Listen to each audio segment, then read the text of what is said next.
haven't got a comb, so I tear out my golden hair and flirt with the boy next to me on the couch. I don't like him. I sit on his lap anyway.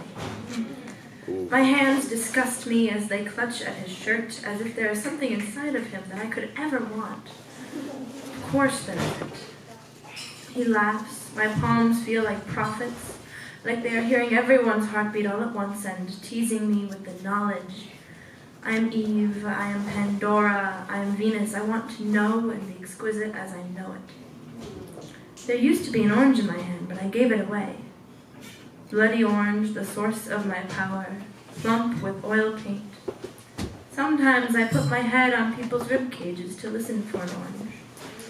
I have not found one yet, but when I do, I'm prepared to reach in past the shell and grab it. Orange heart, red, ripe organ, pry it up and suck out the sweetness. I want it to drip down my chin and neck in torrents into the hollow between my breasts where it will be sticky later, where the thrill of the moment can collect. Tell me, what will I know after I locate my orange? Tell me, baby, I ask the boy whose arm is around my waist. Do you like me? We go into a confessional together. It is small and dark. Every sound echoes with sanctity. I tell him I want to find something, but I hate myself for looking. I get the feeling I'm looking wrong. But his big hand feels so safe, so I praise him and say my Hail Marys until I realize I cannot feel my heartbeat. So I say unto him, "You are not a real priest." He tries to grab my hands. Let us pray. Too late. There's nothing holy left. Did a prophet predict the loss that came next? Did a prophet predict the abandonment of oranges? Lead me to the exit, prophets. I show him my left hand. This is Miriam, I whisper. He bites her off and spits her to the floor. Long fingers go limp. Oh, great leader. Maybe he is confessing something. I raise my right palm like the other half of a prayer. This is Mohammed. Again, a flash of teeth. Blood, but the kind you can only see by its thickness and smell. Iron-filled blackness as the boy pulls me close and hard to his chest, asks if I can feel his heartbeat. I say no, because I don't.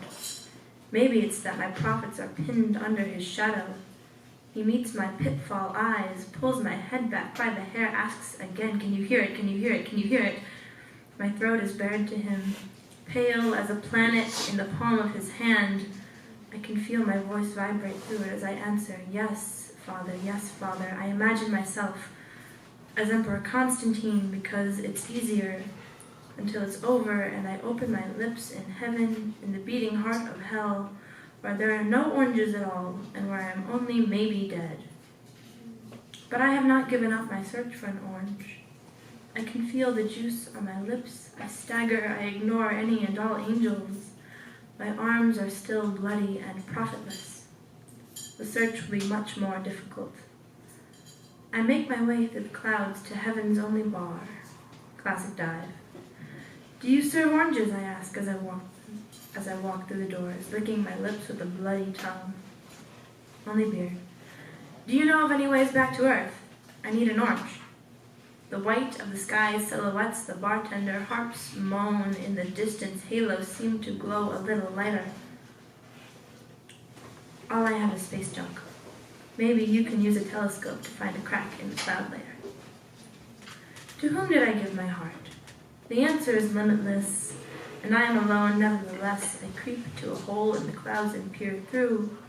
The ground is a moon length away, remains that way with a telescope. I confess. There is no hope, Father. I know something now. So instead, I do not swallow for a minute or two.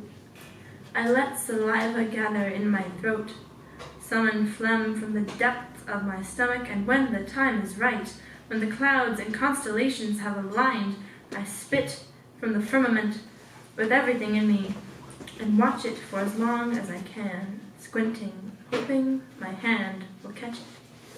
Thank you.